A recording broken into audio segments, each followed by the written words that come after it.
Բարև ձեզ հարգելի դիտողներ, YouTube-յանի Մալիքի եթերում զրուցելու եմ Արտյոմ Չերամորյանի հետ, նա Իսրայելում գործող իսրայելահայր թերթի գլխավոր խմբագիրն է։ Բարև ձեզ։ Բարև ձեզ, պարոն Կիրակոսյան։ Մենք խոսելու ենք Իրано-իսրայելական հայ պատերազմի մասին։ Նախ կխնդրեմ ընդհանուր իրավիճակը ներկայացնեք հիմա Իսրայելում ինչ իրավիճակ է Իրանի պատասխան հարվածներից հետո։ Նախ Իրանի առաջին պատասխանը շատ էսպես կարելի ասել անցավ էր, մոտ 100-ից ավելի իրենց արտադրության ուրեմն ԱԹՍ-ներ էին բաց թողել, որոնք ընդհանրապես Իսրայելի տարածք նույնիսկ չհասան, ամբողջությամբ օդում վերածվեցին, ընդ որում Իսրայելին այս պարագայում օգնել են ոչ միայն Ամերիկայի Միացյալ Նահանգների ուրեմն օդային ստորաբաժանումներն, այլև Հորդանանի ստորաբաժանումները հակաօդային պաշտպանության, երկրորդ ալիքը շատ ավելի ցավոտ էր, գիշերը ժամը 1:15-ին էր, երկրորդը, եթե չեմ սխալվում, եւ այս անգամ արդեն 100-ից ավելի բալիստիկ հրթիռներ արձակվեցին Իսրայելի տարածքի վրա եւ եղան նաեւ ուրեմն խոցումներ բնակելի շենքերի, ինչպես օրինակ Տել Ավիվային զույգ բարձրահարկ շենքերից մեկը, ցավոք սրտի արդեն ունենք վիրավորներ եւ զոհվածներ, 3 զոհված, 70-ից ավելի վիրավորներ, մարդիկան, որոնց վիճակը ծանր է։ Հիմա այս պահին չեն կարող ասել, թե այդ 70 վիրավորից որի վիճակն է չափազանց ծանր, որովհետեւ չափազանց ծանրը կարող է այնուհետեւ ասենք դժբախտ ուրեմն հետևանքներ ունենալ եւ այլն եւ այլն։ Սա իրականությունը, երրորդ հարձակումը ժամը 5:15-ի, սա արդեն եւս շատ ավելի ցավոտ էր, քան այն երկրորդը, այս անգամ Իսրայելի հակաօդային պաշտպանությունը Ռիշոն Լեցիոն քաղաքի ուղղությամբ կարծես թե չաշխատեց եւ հրթիռը անմիջապես ընկավ բնակելի քաղաքի կենտրոնի բնակելի ուրեմն 3 քոտեչի, այսպես առանձնատների վրա, դրանք ավիրելով այս անգամ միանգամից 2 մարդ զոհվեց եւ տասնյակները վիրավորվեցին, գուցե տեսել եք այդ ծանր կադրերը, այսինքն Իրանը կռվում է Ռուսաստանի նման, ուղղակում են հրթիռը, որտեղ որ այդ հրթիռը ընկավ, մաքսիմում հնարավորություն են ուզում իրենց համար ընձեռել քաղաքացիական բնակչությանը ոչնչացնելն ու ադրբեջանականն է, նույն ադրբեջանական հետքն է, այսինքն սա սրանց համար սովորական երևույթ է չալմավորների համար եւ ասում են, որ խոցել են Դիմոնան, այնպիսի ֆեյք լուրեր տեսանք, ուղղակի շոկի մեջ էինք, F4 Phantom, ուրեմն ինքնաթիռի իսրայելյան այդ F4 Phantom-ը նույնիսկ այդ Իսրայելի թռած կես ճանապարհը չի կարող անցնել, ելուր մնաց, որ իրանական ուժեր այդ հրեական այդ 80-ական թվականներին ինքնաթիռը խոցեն, այսպեսի դեզինֆորմացիա եւ այլն, իրավիճակը այժմ մնում է ծանր, հենց նոր հաղորդեցին, որ թիկունքի ծառայությունը ասաց, որ սպասվում է շատ ավելի մեծ քանակությամբ հրթիռներ Իսրայելի ուղղությամբ, այս պահին թիկունքի ծառայությունը ուրեմն պատրաստվում է, նախապատրաստական աշխատանքներ են իրականացվում, գիտեք, համընդհանուր լարվածություն, պատերազմը որի համար է հաճելի, որ մեր համար լինի հաճելի։ Եվ նշեցիք, որ կան վիրավորներ, նրանց մեջ հայեր կան, թե ոչ, ունեք տեղեկություն։ Բարեբախտաբար մենք նման տեղեկություններ չունենք, իսկ ունենք տարբեր ուրեմն համակարգչային եւ հեռախոսային հավելվածներ, միացված ենք տարբեր քաղաքների, հայկական համայնքների գրեթե բոլոր ներկայացուցիչների հետ, հայերի շրջանում բարեբախտաբար զոհեր վիրավորներ չունենք այս պահին։ Ինձ այսօր լրագրողները հարցնում են, գուցե ինչ որ մեկի մեքենան է վնասվել կամ ասենք այն բնակարանը, որտեղ մարդիկ ապրում են, նման նյութական վնասներ կան, ասեմ ձեզ, որ իմանաք, մեզանում նյութական վնաս ընդհանրապես կարևոր չէ, ամենակարևորը մեր մարդկանց կյանքն է, մարդկանց կյանքերի խնայումն է։ Այս սա Իսրայելի համար միշտ եղել արդիական, գիտեք, մեկ հոգու համար հազարավոր ահաբեկիչների են պատրաստ բաց թողնել, հազարավորների կարող են բաց թողնել մի քանի դիակ հետ բերելու համար եւ Իսրայելը ամեն ինչ անում է, որպեսզի մարդկանց շրջանում քաղաքացիական զոհեր չլինեն։ Կան հիմա այդ հարվածներից հետո զոհեր, թե ոչ։ Այո, ես ասացի, որ 3 զոհ ունենք հարվածներից հետո 70-ից ավելի վիրավոր այս պահի դրությամբ։ Քաղաքացիական անձիկ են զոհերը։ Այո, միակ քաղաքացիական անձիկ են, որովհետև առաջին հարվածը հենց Թել Ավիվում էր, Ռամադգան, Ռիշոն երկրորդ արդեն խոշոր հարվածը, որ հակաօդային պաշտպանությունը այս դեպքում չէր աշխատել։ Հիմա քիչ առաջ տեղեկություններ ստացանք բանակի մամլոյցարայությունից, որ բանակը հակաօդային պաշտպանության այդ թևի վրա չաշխատելու հետ կապված ուրեմն համապարփակ հետաքննություն է իրականացրել եւ հայտնաբերել են խոտանը տեխնիկական եւ այդ խոտանը այս պահին վերացված է, խոստացել են, որ այլևս նման, ասենք, բացթողում տեղի չունենալու։ Ինչ վերաբերում է այս ընդհանուր պատերազմին, հիշեցնեմ, որ մենք դերևս պատերազմի մեջ ենք, այսինքն մեկ պատերազմը չավարտված, երկրորդը սկսվեց 2023 թվականից, գիտեք, հոկտեմբերի 7-ից, բայց դրանից առաջ էլ Ջիհադա իսլամի հակամարտությունը կար Իսրայելի հետ եւ այն ժամանակ 2023 թվականին մենք երկու զոհ ունեցանք։ Ցավոք սրտի, մեկը քաղաքացիական, մեկը զինվորական, եւ այս պահին 2024-ին եւ 2025 թվականի այս կեսին դերևս բարեբախտաբար մեր համայնքում տուժածներ չկան։ Իսկ այդ բնակարանների, հա, վնասվածքները, նաև ուզում եմ հասկանամ այդ շենքում հայերի բնակարաններ եղել են, թե ոչ։ Ես նման տեղեկություններ անկեղծ ասած չունեմ, եթե լինեին, մենք գուցե նաև իմանայինք, դրանք այսպես առանձնատներ, վիլաներ են, ասենք, քաղաքի ամենահարուստ թաղամասերից մեկում, որքանով որ ես տեղյակ եմ Ռիշոն Լեցիոնից, այդ տարածքում գուցե մոտակայքում հայեր ունենք ապրող, բայց այդ շենքերում հայեր կարծես թե չեն բնակվում, նման տեղեկություններ չունենք։ Եթե ունենայինք, հաստատ կիմանայինք, գուցե ասենք հնարավոր է, որ շենքերի բակերում կայանված մեքենաները վնասված լինեն, բայց սրանք անմիջապես, չասեմ անմիջապես, բայց պատերազմի ավարտից հետո կամ ռազմական գործողությունների հետևանալուց հետո Իսրայելը ամբողջությամբ կոմպենսացնում է, ես հիշում եմ նախորդ պատերազմի ժամանակ մեր հայ տղաներից մեկի մեքենայի այդ դիմակի ապակին էր այդ ուրեմն փշրվել մեր Պետախտիկվա քաղաքում եւ ովքեր որ ասենք տուժել են դիմում են կառավարությանը ըստ հեշտականության հեշտով կախված թե ինչ վնաս է կրել քո մեքենան կամ ինչ վնաս է կրել քո բնակարանը դրանք ամբողջությամբ փոխհատուցվում է պետության կողմից այսինքն այս առումով որևէ խնդիր չունենք փոխհատուցման կամ նման տնտեսական խնդիրների հետ կապված Հիմա Իսրայելում ձեր բնակավայրում, հա, որտեղ ապրում եք, ինչ իրավիճակ են, սահմանափակումներ են մտցված, ինչ որ արտակարգ ռեժիմներ են, ինչն է սահմանափակվել։ Այս սահմանափակումները վերաբերում են Իսրայելի ողջ տարածքին, մենք ունենք հատուկ հավելված, ես ձեզ տեղեկացնեմ, որ վստահությամբ կարող եմ ասել, որ Իսրայելը աշխարհում գրավում է առաջին տեղը քաղաքացիական պաշտպանության հետ կապված, այսինքն հին շենքերը ունեն հատուկ ռմբապաստարաններ եւ կոնկրետ այն շենքը որտեղ որ ես եմ բնակվում մենք ունենք ռմբապաստարան առաջին հարկում այսինքն զերոյական հարկում ոչ թե առաջին հարկում եւ երբ որ մենք ստանում ենք թիկունքի պաշտպանությունից այդ հավելվածի միջոցով ահազանգ եւ այսպես ուժեղ բարձր ձայնով տագնապի նշան է տագնապի ձայն է հնչում հենց հեռախոսի մեջ եւ ասում է որ ասենք 5 րոպե ժամանակ ունես Իրանից արձակել են հրթիռ կամ Իրանից արձակել են ԱԹՍ պատկերացրեք այսինքն արբանյակային հետախուզությունը ինչպիսին է որ անմիջապես տեղորոշում են արձակված հրթիռը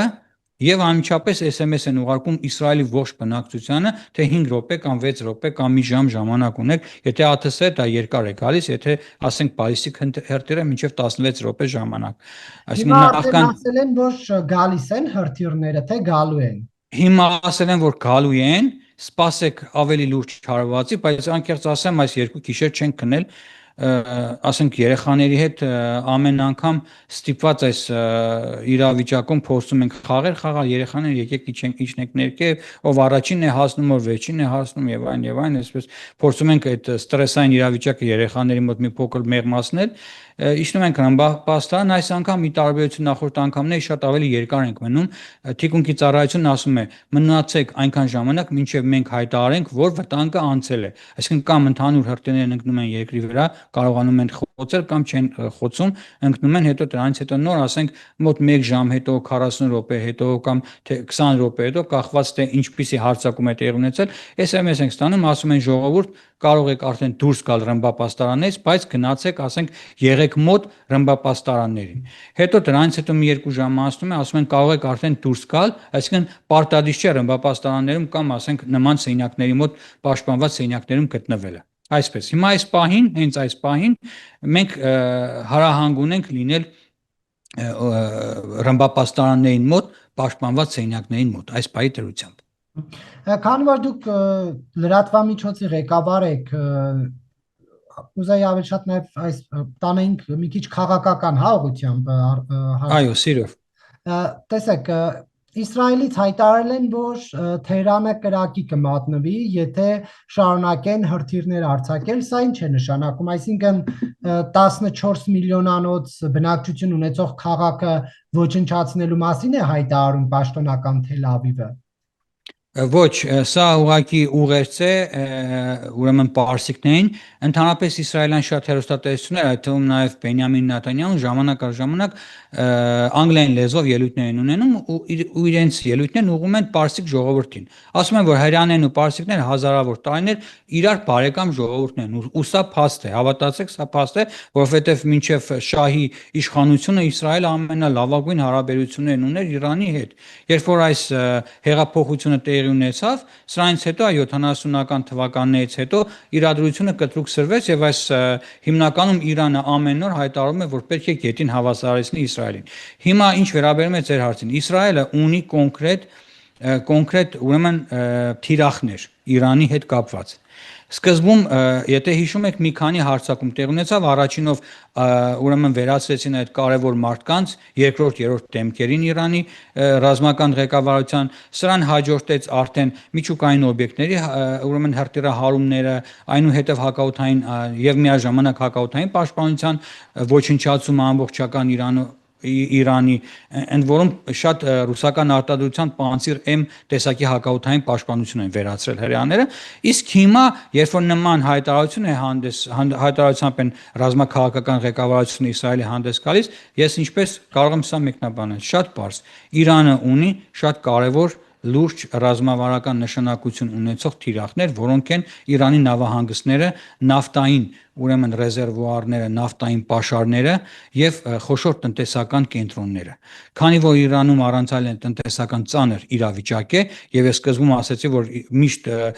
հրեական հեռուստատեսություններից պարսկերեն լեզվով դիմում են Իրանի ժողովրդին եւ նույնիսկ Նեթանյահուն է ժամանակ առ ժամանակ անգլերեն դիմում ժողովրդին, ասելով, որ ձեր ղեկավարությունն է թշնամի, այսինքն պարսիկ ժողովուրդն ու հրեա ժողովուրդը բարեկամ ժողովուրդն են։ Սա նշանակում է պարզ ուղերձ, որ եթե շարունակեք նույն տեմպով մեզ հարվածել, հաջորդ թիրախը լինելու են ցեն տնտեսական խոշոր կենտրոնները, նավթային արդյունաբերությունը, էլեկտրակայանները եւ պահեստները։ Այսինքն Իսրայելը ուզում է ինքը հարվածի, ինքը վնաստա, բայց պատասխան չստանա, այդպես ո՞նց է լինում։ Դե տեսեք, հիմնական խնդիրը միջուկային խնդրի լուծումներ, միջուկային օբյեկտների, բայց այսօր ես New York Times-ի թարգմանաբար մեկ հոդված կարդացի, շատ հետաքրքիր, չասեցի ամբողջությամբ անգլերենը նայել, թերթել, շատ հակիրճ կարդացի այն մասին, որ Իսրայելին չի հաջողվել ամբողջությամբ վերացնել կամ լուրջ վնաս հասցնել Իրանի միջուկային ուրեմն օբյեկտներին։ Եվ ես սա արդեն մոտ 2 տարի ասում եմ, որ Իսրայելը միայնակ եթե նման քայլ անի, նա հնարավորություն ռազմական առումով չունի այդ խնդիրը լուծելու համար, հասկանում եք։ Դրա համար պետք է ամերիկյան ռմբակիր բերի շարքը ինքնաթիռների, որոնք ունեն ծանր հրթիռներ, ուրանի միջուկով հագեցած եւ միայն այս ծանր ուրեմն ռումբերի միջոցով հնարավոր կլինի, այսինքն ծակել ու ամբողջությամբ թիրախավորել մի քանի 100 մետր խորությամբ գտնվող այս ռազմական օբյեկտները։ Եվ նրանք Դոնալդ Թրամփը 60 օր էր տվել ուրեմն Իրանի ռեժիմին, որ 60 օր ձեզ ժամանակ եմ տալիս, եկեք սկսենք բանակցել։ Մի քանի փուլով բանակցեցին, տեսան, որ բանակցությունները ուրեմն իրականություն չդարձան եւ կարծես թե Ամերիկայի Միացյալ Նահանգները ազատեցին Նեթանյահուի ձեռքերը 61-րդ օրը տեղի ունեցավ այս հարձակումը։ Այս հարձակումը շատ հետաքրքիր ձևով էր կազմակերպված, նախ այնպիսի լուրեր տարածվեցին, որ իբր երկիրը հիմա փլուզվում է տնտեսական ու քաղաքական լուրջ ճգնաժամի առաջ, առաջ ենք, ուր որ այ հիմա Քնեսետը պետք է լուծարվի, նոր քաղաքական ընտրություններ են, նոր քաղաքական պայքար եւ գրեթե համարյա լուծարման եզրին էր Քնեսետը, համենայն դեպս այդպիսի մենք տպավորություն էինք ստանում հրեա լրագրողների հետ շփվելիս։ Սրան հաջորդեց Նատանյահուի տղայի հարսանիքի մասին տեղեկությունները, այնուհետև որ Նատանյահուն իբր գնում է Իսրայելի հյուսիս հանգստանալու։ Եվ այս ամբողջը կարծես թոս փչեցին սրանով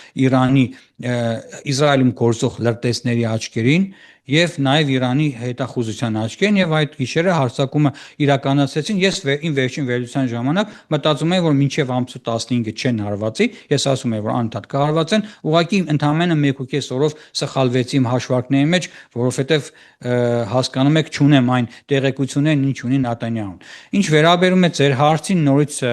շարունակեմ ձեր հարցի շարունակությունը։ Սա տրամաբանական է, ինչու պետք է Իսրայելը հարձակվի Իրանի վրա, նման ծանր հարվածներ հասցեն Իրանին եւ Իրանը, ասենք, չունի լեգիտիմ իրավունք պաշտպանվելու։ Իհարկե ունի լեգիտիմ իրավունք պաշտպանվելու, ես ասենք չեմ կարող ասել, որ Իրանը չպետք է կրակ, եթե դու հարձակվել ես, այս մարդիկ էլ քեզ պետք է հակադարձեն։ Սա տրամաբանական է։ Տեսեք, Իսրայելին ինչու է անհանգստացնում Իրանի միջուկային զենք ունենալ չունենալը, թե Միացյալ Նահանգների կամքն է կատարվում Իսրայելի ձեռքերով։ Նախ ասեմ ձեզ, որ Այաթոլլաների ռեժիմի հիմնադրումից հետո նույնիսկ Իրանում հատուկ ժամացույց էին միացրել, որ հետադարձ ֆռում էր, հետ էր գնում ժամացույցը, թե քանի օր է մնացել Իսրայելը վերացնելու համար։ Ու Իրանը ուներ շատ լուրջ ծրագիր Իսրայելը վերացնելու համար եւ չկա մի օր, որ ասենք Իսրայելը վերացնելու հետ կապված Իրանի այաթոլլաների այս կամ այն ղեկավարը նման ելույթով հանդես չկային։ Եվ վերջին այս իրենց այդ քսիրի, այդ հեղափոխության պաշտպանության պահապանների գլխավոր հրամանատարը 1 օր առաջ նման հայտարարություններով հանդես գալիս, որ բնա ջնջելու են Իսրայելին եւ այլն, եւ հաջորդ օրը գնաց Կաբզոնի հետ բիլիարդ խաղալու, հա, այսինքն գնաց, այսինքն իրենց հարազատների մոտ։ Հիմա սա իրականությունը, ամեն օր Իրանը ստեղծել էր Իսրայելի շրջանում պրոքսիների ուրեմն հրե օղակ, ինչպես Իսրայելում ասում էին, դա Լիբանանն էր Հեզբոլլահով, դա Սիրիայի Ասադի ռեժիմն էր, դա Սիրիայի միլիցիաներ, դա Իրաքի միլիցիաներ, դա Համասն էր եւ դա նաեւ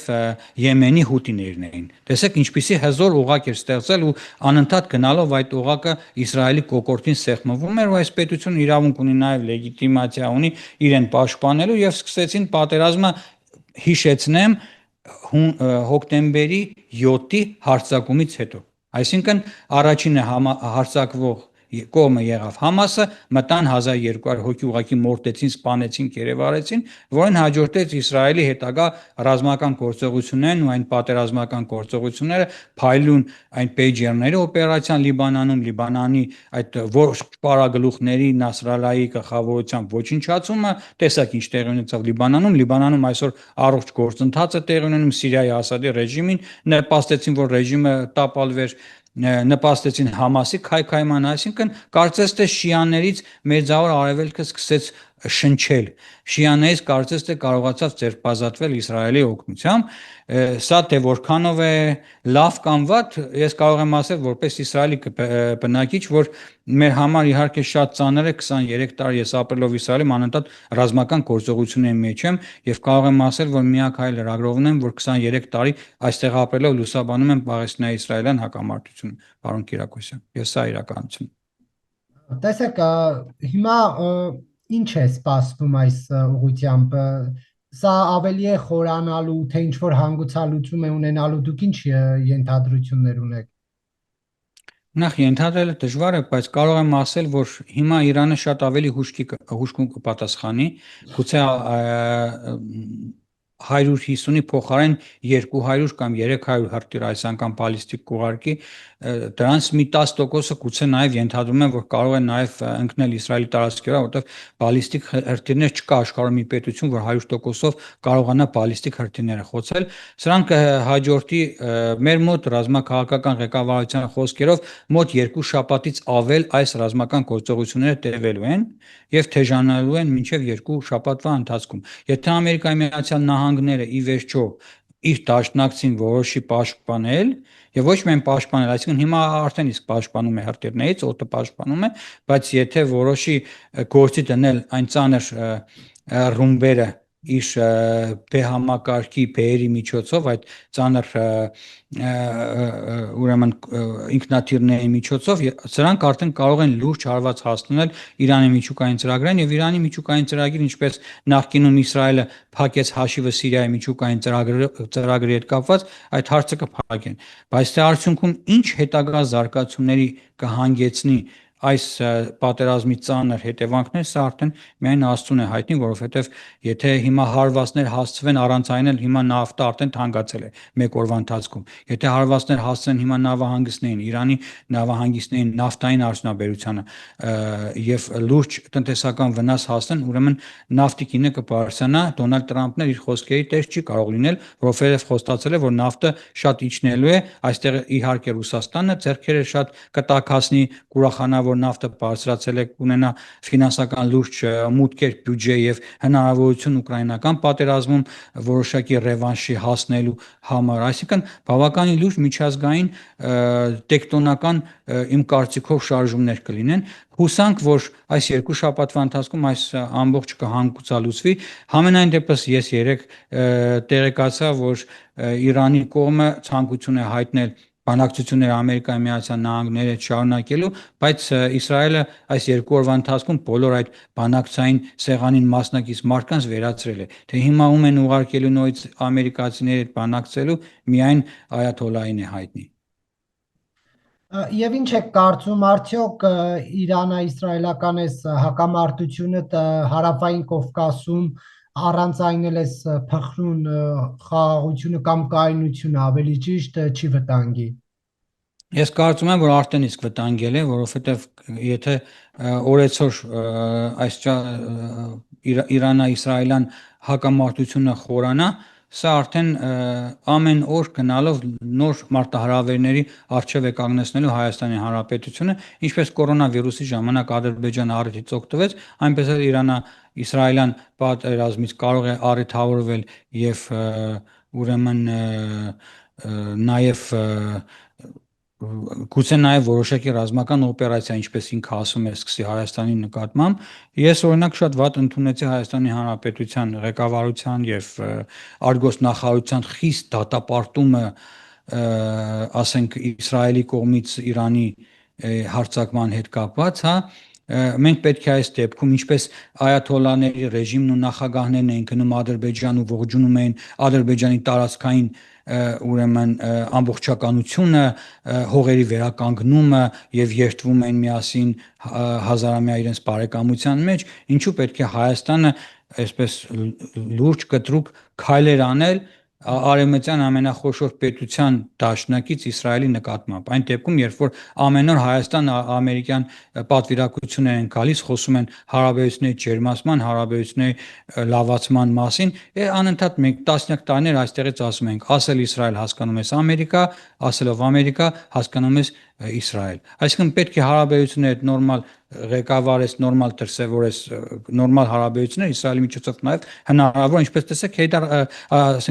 Իլհամ Ալիևը արեց, հա, օգտագործելով հրեական լոբին, մարտիկ ուղարկեց Ամերիկայի Միացյալ Նահանգներ, փորձեց Ամերիկայի Միացյալ Նահանգների կողմից դավրո ստանալ Հայաստանի վրա հարձակվելու հետ կապված։ Բայց Իսրայելն էլ զենք է մատակարարում Ադրբեջանին, Հայաստանը ինչ պետք է աներ, ողջուներ Իսրայելի։ Ոչ, Հայաստանը կարող էր ուղղակի ասել, որ մենք դատապարտում ենք, ասենք, բռնությունը եւ այլն, եւ ցավում ենք, որ ասենք նոր հակամարտություն է սկսվել, նոր պատերազմ է սկսվել, շատ ավելի մեղմ, ինչպես մյուս միջազգային երկրներ կամ գոնե 1-2 օր սպասել նոր նման հայտարարությունով հանդես եկար, հավատացեք Հայաստանի նման ելույթը Իսրայելում ընդհանրապես ոչ մեկը ժողովրդի լեզվով ասած բանի տեղ չդրեց, ընդհանրապես նրանք Հայաստանի հետ որևէ կերպ, ասենք, հայկական քաղաքականության հետ որևէ կերպով, ասենք, հաշվի չեն նստում։ Ինչու պետք է Իսրայելը հաշվի նստեր Հայաստանի Հանրապետության պրոիրանական նման հայտարարության հետ։ Ընդհանրապես աբսուրդ է սա, եւ ինչպես Պաղեստինի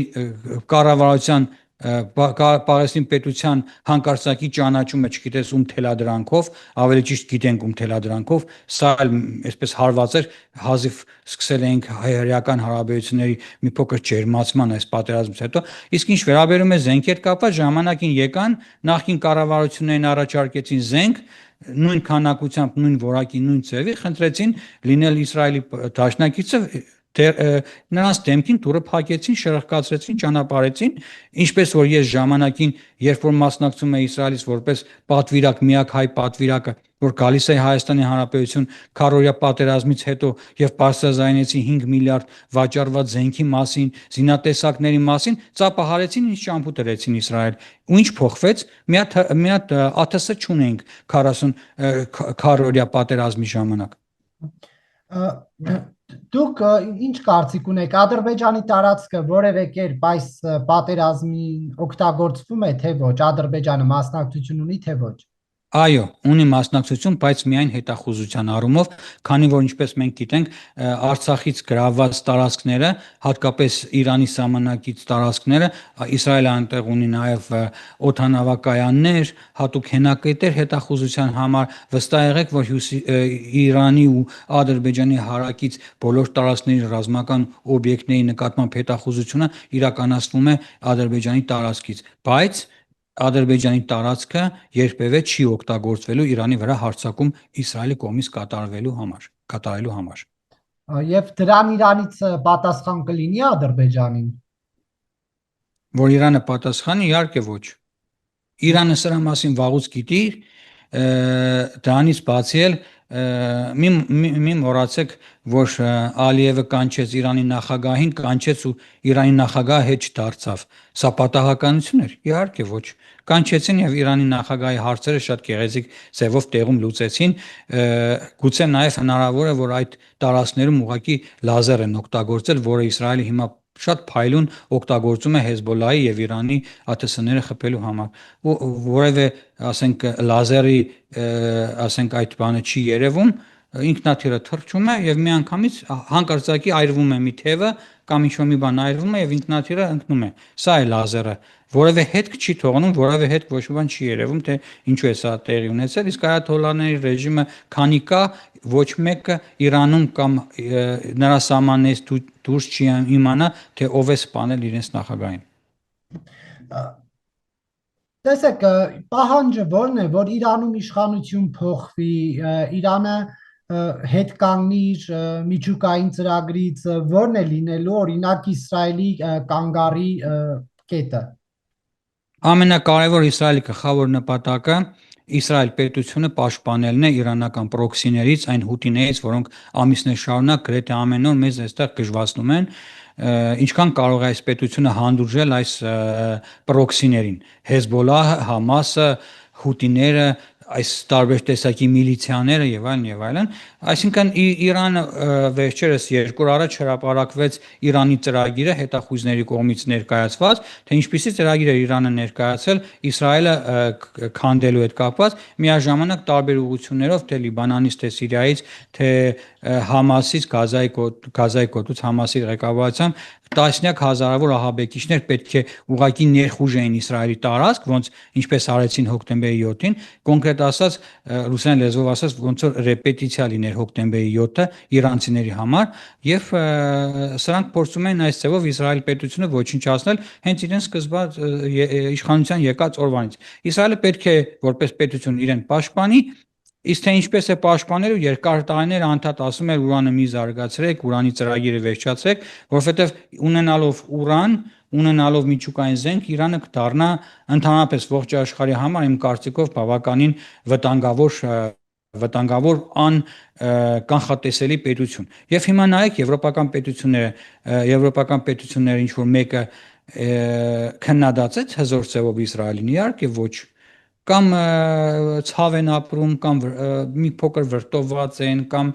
այսպես թեթևի մեջ ոչ մեկը Նեթանյահուի այս հարձակումները չքննադատեց, որովհետև եվրոպացիները չեն ուզում եւ Ամերիկայի Միացյալ Նահանգները եւ ողջ արևմտյան աշխարհը չի ուզում, որ Իրանը ունենա միջուկային զենք։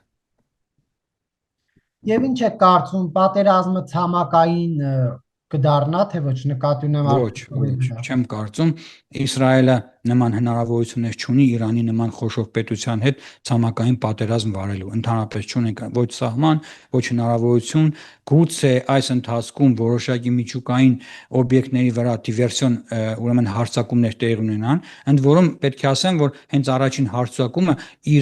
իրանցի դիվերսիոն խմբերի միջոցով է իրականացվել, ոչ թե հրեական։ Այսինքն այն, որ ԱԹՍ-ն բարձրացվել է եւ մտել է հենց այդ, ասենք, բարձրաստիճան պաշտոնյայի ռազմական,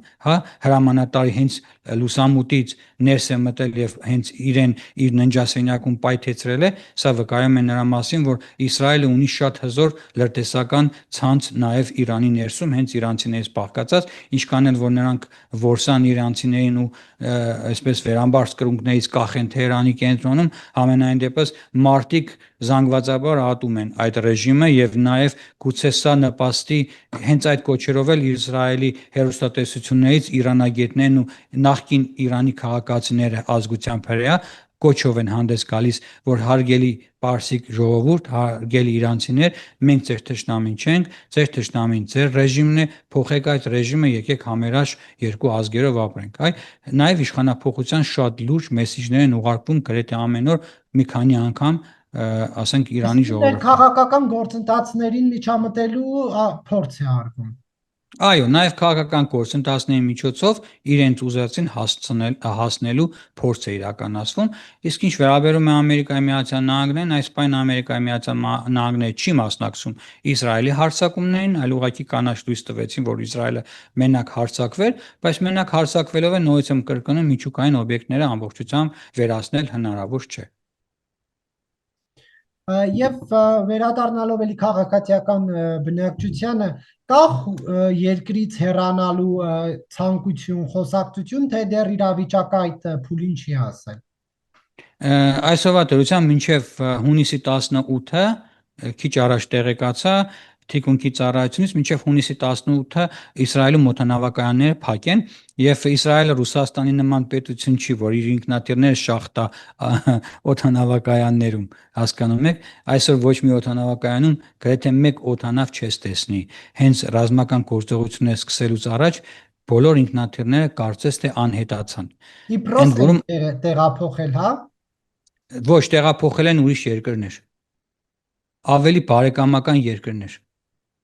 Որ երկրներ։ Դե չեմ կարող ասել, սա ռազմական գաղտնիք է, մեզ էլ այդ ռազմական գաղտնիքները չեն բացում։ Նման քանակությամբ հարյուրավոր ինքնաթիռներ գետնի տակ պահել հնարավոր չէ։ Տեղափոխել են այլ երկրներ, այնտեղ պահել են, ու գուցե մոտակա երկրներ, գուցե եվրոպական չեմ կարող ասել։ Ամենայն դեպս այս պահին ոչ մի ինքնաթիռ Իսրայելում չկա։ Այսինքն Թել Ավիվը հույս ունի մինչև հունիսի 17-18-ը սա վերջացնել, հա, որ այդ ժամկետում։ Այո, որովհետև տեսեք հյուրանոցային ոլորտի հետ ես անմիջական առնչություն ունեմ եւ հյուրանոցներում հիմա տուրիստները ամեն օր 2 օրը մեկ, 2 օր ավելացնում են, 2 օր ավելացնում են եւ երբ որ այդ զբոսաշրջությամբ զբաղվող կազմակերպությունների հետ խոսում եմ, ասում են եւս 2 օր, եւս 2 օր, այսինքն դեպս 2 օրով ցկցկում են հույսով, որ ասենք օդանավերը կվերադառնան ու չվերթները կվերականգնվեն։ Շնորհակալություն հարցազրույցի համար։ Ես էլ եմ շնորհակալ պարոն Կիրակոսյան այս հնարավորության համար ու թող Աստված մեզ պահապան լինի եւ Իսրայելում եւ Իրանի մեր հայությանը եւ նաեւ Հայաստանի հայությանը։ Շնորհակալություն։